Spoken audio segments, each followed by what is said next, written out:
Hello friends, मैं Gaurav and let's start with a mind bending question. मान लीजिए एक टाउन है जहां पर सिर्फ एक ही नाई यानी कि बार्बर है जो सिर्फ उन्हीं लोगों को शेव करता है जो अपना खुद का शेव नहीं करते। अच्छे से सुनना, वो बार्बर सिर्फ उन्हीं लोगों का शेव करता है जो खुद का शेव नहीं करते हैं। और फिर तो अगर वो खुद का शेव करता है तो उसे खुद का शेव नहीं करना चाहिए, एंड अगर वो खुद का शेव नहीं करता है तो उसे खुद का शेव करना चाहिए। Confusing, right? वेल, आप सभी इस पे दिमाग दौड़ाओ और दिमाग दौड़ाते दौड़ाते जरा अपने आप से ये भी पूछो कि क्या तुम ओरिजिनल तुम हो या फिर नहीं। मेरा मतलब है, मेरे केस में आज से 25 साल पहले वाला गौरव, जिसके बॉडी में भी तो वही सेल्स बने हुए हैं जिससे आज मेरी बॉडी बनी हुई है, पर हमारे वैज्ञानिकों के मुताबिक एक पर्टिकुलर टाइम पीरियड के बाद सारे सेल्स मर जाते हैं और वो मरे हुए सेल्स न्यू सेल्स से रिप्लेस हो जाते हैं। यानी कि 25 साल की उम्र में मेरी बॉडी के सारे सेल्स मोस्टली रिप्लेस हो चुके हैं। तो फिर वो जो बचपन में गौरव था वो आखिर कौन था और मैं कौन?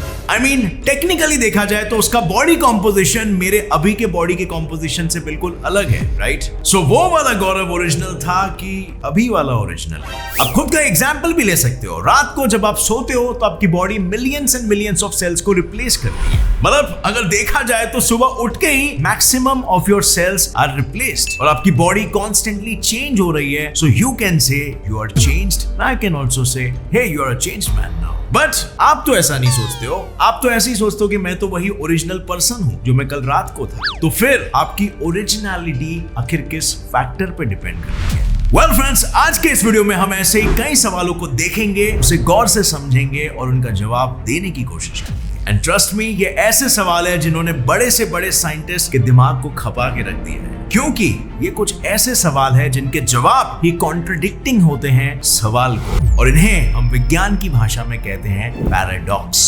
So without wasting any time, get ready अपने दिमाग को दौड़ाने के लिए। Let us get on with our today's video titled Some of the most mind-blowing paradoxes in this world. अब फ्रेंड्स, एक छोटा सा रिक्वेस्ट है बिफोर वी स्टार्ट। इस वीडियो को एकदम एंड तक फोकस और कंसंट्रेशन से देखना, डिस्ट्रैक्ट मत होना, वरना तुम्हारी दिमाग की बत्ती फुस हो जाएगी। फिर बोलना मत कि गौरव मेरे तो दिमाग की बत्ती फुस हो गई। सबसे पहला पैराडॉक्स है जिसे हम कहते हैं the ship of thesis paradox. Well friends, यही है वो ओरिजिनलिटी का पैराडॉक्स जो आपको आपकी ओरिजिनलिटी पर शक करने पे मजबूर कर देता है। देखो, इसका बेसिक क्वेश्चन कुछ ऐसा है। मान लो ये है द शिप ऑफ थीसिस जो कि बना है वुड, सॉइल और हुक से, और अब हम हर साल उसके एक ओल्ड पार्ट को एक न्यू पार्ट से रिप्लेस करते हैं और फाइनली एक एक करके उसके सभी ओल्ड पार्ट्स न्यू पार्ट से रिप्लेस हो जाते हैं।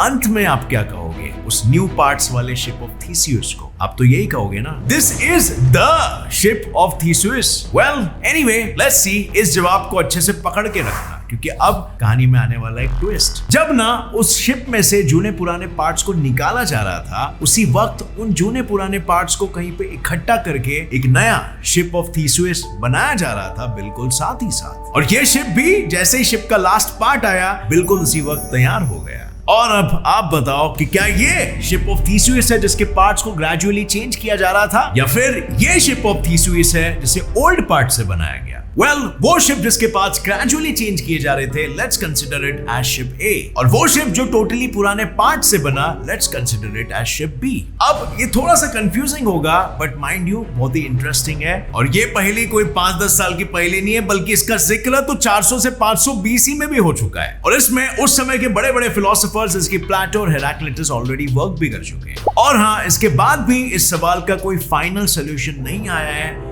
पर हमारे पास कुछ प्रोबेबल सॉल्यूशंस बिल्कुल है। Now let's consider these probable solutions. Probability number 1, जहां हम ये कंसीडर करके चल रहे हैं कि original object survives gradual change, यानी कि ओरिजिनल ऑब्जेक्ट में जब हम ग्रेजुअल चेंज लाते होते हैं तो वो चेंज को सर्वाइव कर लेता है एंड डिस्ट्रॉय नहीं होता, बल्कि वो ओरिजिनल ही रहता है। मतलब इस प्रोबेबिलिस्टिक सॉल्यूशन के अनुसार शिप ए ही ओरिजिनल शिप है, क्योंकि उसने चेंज को ग्रेजुअली सर्वाइव कर लिया और अपनी ओरिजिनलिटी बरकरार रखी। एंड ऑफ कोर्स, अगर शिप ए ओरिजिनल है then ship B is duplicate. लेकिन अब बारी आती है प्रोबेबिलिटी नंबर 2 की। इसमें हम ये कंसीडर करके चल रहे हैं कि original object goes where its parts go, and इससे ये बात साफ हो रहा है कि जहां पर ओल्ड पार्ट्स गए हैं, यानी कि शिप बी में, वो शिप रियली ओरिजिनल है। एंड फाइनली हम बढ़ते हैं प्रोबेबिलिटी नंबर 3 के। इसमें हम मान लेते हैं कि ऊपर वाले दोनों प्रोबेबिलिटी सही है, एंड इसीलिए यहां पर हमें कुछ ऐसा इक्वेशन मिलेगा कि if A equals to the ship of Theseus and if B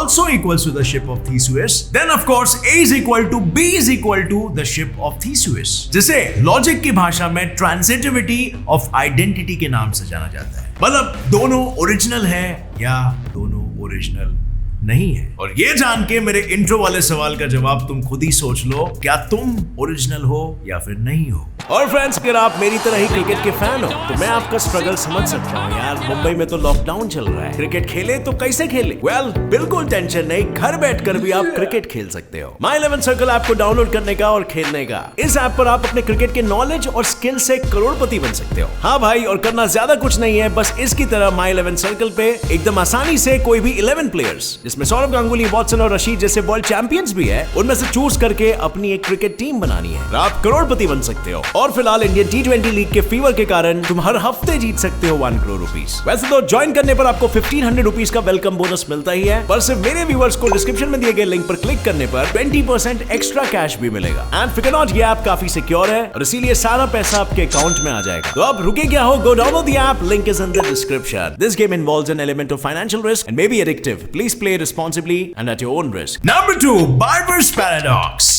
अब फ्रेंड्स, इसे रसल्स पैराडॉक्स भी कहा जाता है, जो मैं पहले भी तुम्हें पूछ चुका हूं। अगर एक टाउन में सिर्फ एक ही बार्बर है जो सिर्फ उन्हीं लोगों का शेव करता है जो खुद का शेव नहीं करते हैं, तो फिर उसे तो खुद का शेव नहीं करना चाहिए, राइट? पर अगर वो खुद का शेव करता है तो उसे खुद का शेव नहीं करना चाहिए, राइट? क्योंकि उस टाउन में तो कोई खुद का शेव करता ही नहीं है। नो, ये सुन के तुम सब बोल पड़ोगे कि हाँ बे, ये भी हो सकता है और वो भी हो सकता है। इस पैराडॉक्स का जन्म कहां से और कैसे हुआ? वेल फ्रेंड्स, ये बात है गॉटलॉक फ्रीक की, जिसका कहना यह था कि मैथ्स के जो नंबर्स है ना, वो सिर्फ कॉन्सेप्ट्स है और उनके अंदर आने वाली सभी चीजें उनका एक्सटेंशन है। जैसे फॉर एग्जांपल, मान लो 4 इज अ कॉन्सेप्ट, मतलब उसके अंदर आने वाली सारी चीजें, लाइक 4 साइड वाले क्वाड्रिलैटरल, 4 पहियों वाली गाड़ी या 4 कुत्ते, ये सारी चीजें एक्सटेंशन है 4 के। मतलब इनडायरेक्टली वो हमें सेट्स वाला कॉन्सेप्ट दे रहे हैं कि मानो अगर एक सेट का नाम बर्ड्स है तो उसके अंदर सभी बर्ड्स आ जाएंगे, like pigeons, parrots, falcons, eagles et cetera et cetera. और यहाँ पर हमारे रसल सर पिक्चर में आते हैं, जिन्होंने गॉटलॉक को लेटर लिखा कि उन्हें एक प्रॉब्लम सॉल्व करने में दिक्कत आ रही थी कि consider a set S of all the sets who are not members of themselves, then is that set S a member of itself or not? अब फ्रेंड्स, उन्होंने जो पूछा वो बिल्कुल जायज था। अगर एक सेट है जिसका नाम S है, जिसमें वो सारे सेट्स आते हैं जो खुद के मेंबर नहीं है, जैसे फॉर एग्जांपल एक सेट है टर्टल, अब इस सेट के अंदर आएगा रेड ईयर स्लाइडर्स, येलो बेली, स्नैपिंग एटसेट्रा। मतलब ये सारे नाम टर्टल्स के ब्रीड के नाम है, पर इस ब्रीड में टर्टल का खुद का नाम तो नहीं आ रहा। एंड इफ ऐसे सेट्स जो खुद के मेंबर ही नहीं है उनका एक बड़ा सेट बनाया जाए, मान लो उसका नाम है S, तो फिर क्या वो S खुद का मेंबर है या फिर नहीं? वेल, इसका मतलब ये हुआ ना कि अगर S खुद का मेंबर है तो वो सेट नहीं है जो खुद के मेंबर नहीं है, और अगर वो खुद का मेंबर नहीं है तो वो खुद का मेंबर हुआ ना, क्योंकि अंदर तो वही सेट्स है जो खुद के मेंबर्स नहीं है। और बस यही था पैराडॉक्स जो लिखा हुआ था उस लेटर में, और जो मिलते ही मानो गॉटलॉक के दिमाग का जैसे फ्यूज उड़ गया। वो रसल के द्वारा भेजा गया प्रॉब्लम सॉल्व ही नहीं कर पाया। और अब मेरे आगे वाला सेंटेंस सुनकर आप भी शॉक्ड रह जाओगे। देखो कैसे इस पैराडॉक्स का फाइनल सॉल्यूशन तो छोड़ो, प्रोबेबल सॉल्यूशंस भी आज के हमारे बुद्धिमान साइंटिस्ट नहीं दे पाए। And friends, that's the sad reality, I am not even kidding. अगर आप इस सवाल का जवाब सही दे सकते हो तो आप एक वर्ल्ड फेमस मैथमेटिशियन बन जाओगे। सो अगर है आपके पास इस जीनियस क्वेश्चन का जवाब, then please comment section is waiting for you. Number 3, Zeno's paradox. अब फ्रेंड्स, इस पैराडॉक्स को स्टार्ट ही डायरेक्टली एग्जांपल से करते हैं। And the example is, consider करो आपको पॉइंट A से पॉइंट B तक भागना है और इन दोनों पॉइंट के बीच का डिस्टेंस है 1 किलोमीटर।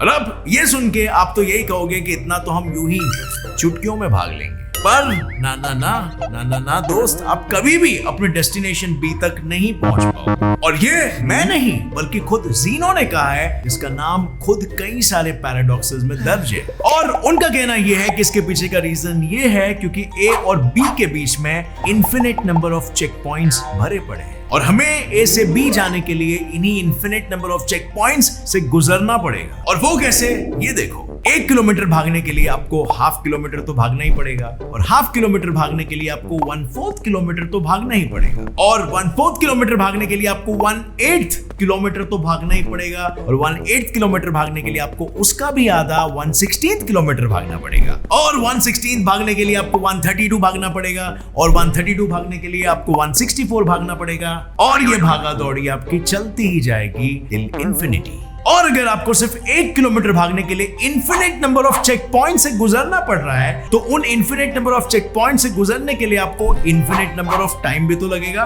यानी आप कभी भी पॉइंट ए से पॉइंट बी तक पहुंच ही नहीं रहे हो, बट इन रियलिटी तो आप सिर्फ डिस्टेंस कवर कर पा रहे हो। पर कैसे? वेल, यही तो है हमारा ज़ीनोस पैराडॉक्स।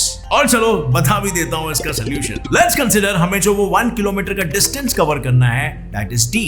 यानी ज़ीनो ने जो हाफ हाफ करके डिवाइड किया था जो चेक पॉइंट्स, उसे हम लिख सकते हैं d is equal to half plus 1/4 plus 1/8 plus 1/16 plus 1/32 plus 1/64 et cetera et cetera till infinity. और इस इक्वेशन को हम नंबर दे देंगे इक्वेशन नंबर 1। और अब मैथमेटिकली हम कोई भी चीज अगर लेफ्ट में करते हैं तो हमें वही सेम चीज राइट में भी करना पड़ेगा। एंड हेंस अगर हम हमारे पूरे इक्वेशन को 2 से मल्टीप्लाई कर देते हैं तो अब हमारा इक्वेशन क्या बन जाएगा? बिल्कुल 2d is equal to 1 plus half plus 1/4 plus 1/8 plus 1/16 plus 1/32 till infinity. And अब हम इस न्यू इक्वेशन को इक्वेशन 2 मार्क कर देते हैं। पर अगर आप इक्वेशन 2 को अच्छे से ऑब्जर्व करोगे तो आपको समझेगा कि 1/2 plus 1/4 plus 1/8 plus 1/16 plus infinity, इसे हम d से रिप्लेस कर सकते हैं from equation number 1। And hence अब हमारा इक्वेशन 2 बन जाएगा 2d is equal to 1 plus d। और अब अगर हम इसे मैथमेटिकली सॉल्व कर देते हैं then you will get d is equal to 1, जो हमें क्लियरली ये दर्शाता है कि d की value is equal to 1 which is finite and not infinite and which is true। देखो कैसे हमारे वैज्ञानिकों ने हमें दिया है the Planck length which is also called as the shortest length in the entire universe, जिसकी वैल्यू है सिर्फ 1.6 into 10⁻⁻35 मीटर्स। इससे छोटी कोई डिस्टेंस नहीं हो सकती। यानी ज़ीनो ने अपने पैराडॉक्स में जो 1/2 प्लस 1/4 प्लस 1/8 प्लस इंफिनिटी वाला कॉन्सेप्ट जो हमें दिया है उसमें इंफिनिटी आएगी ही नहीं, क्योंकि वो वैल्यू प्लैंक्स लेंथ पे आके रुक जाएगी which is after all finite and hence this paradox is solved। और अब फ्रेंड्स, अब फाइनली बारी है द ग्रेलिंग-नेल्सन पैराडॉक्स की, जिसे 1908 में कर्ट ग्रेलिंग ने बनाया था। और इसमें उन्होंने एक ही सिंपल सी चीज कही है कि अगर autological is the word that defines words, जो खुद को एक्सप्रेस या डिफाइन करते हैं, जैसे for example noun is a noun और इंग्लिश इज इंग्लिश, और दूसरी तरफ हेटेरोलॉजिकल आर द वर्ड्स जो खुद को डिफाइन या एक्सप्रेस नहीं करते। Like for example hyphenated is not hyphenated और जर्मन इज नॉट जर्मन। पर इफ हेटेरोलॉजिकल डिफाइंस हिमसेल्फ, तो फिर तो वो खुद ऑटोलॉजिकल हो गया, है ना? और अगर वो खुद ऑटोलॉजिकल है तो हेटेरोलॉजिकल क्या है? वेल फ्रेंड्स, ये आप सब मुझे नीचे कमेंट में बताओगे कि वो ऑटोलॉजिकल है या हेटेरोलॉजिकल है। आई एम श्योर ये इंटरेस्टिंग क्वेश्चन आपका भी दिमाग दौड़ाने लगेगा। अगर ये वीडियो ने आपके इंटेलेक्ट को जरा सा भी स्टिमुलेट किया तो एक लाइक जरूर ठोकना और अपने दोस्तों के साथ शेयर करके उन्हें भी शॉक करना। और अगर आप नए हो इस चैनल पर तो अभी सब्सक्राइब बटन हिट कर लो और नोटिफिकेशन बेल ऑन कर लेना, ऑल नोटिफिकेशंस का ऑप्शन सिलेक्ट करके, ताकि आगे आने वाली ऐसी इंटरेस्टिंग और नॉलेज बढ़ाने वाली वीडियोस आप कभी भी मिस ना कर सको। As always friends, stay curious, keep learning and keep growing because that's all matters. जय हिंद।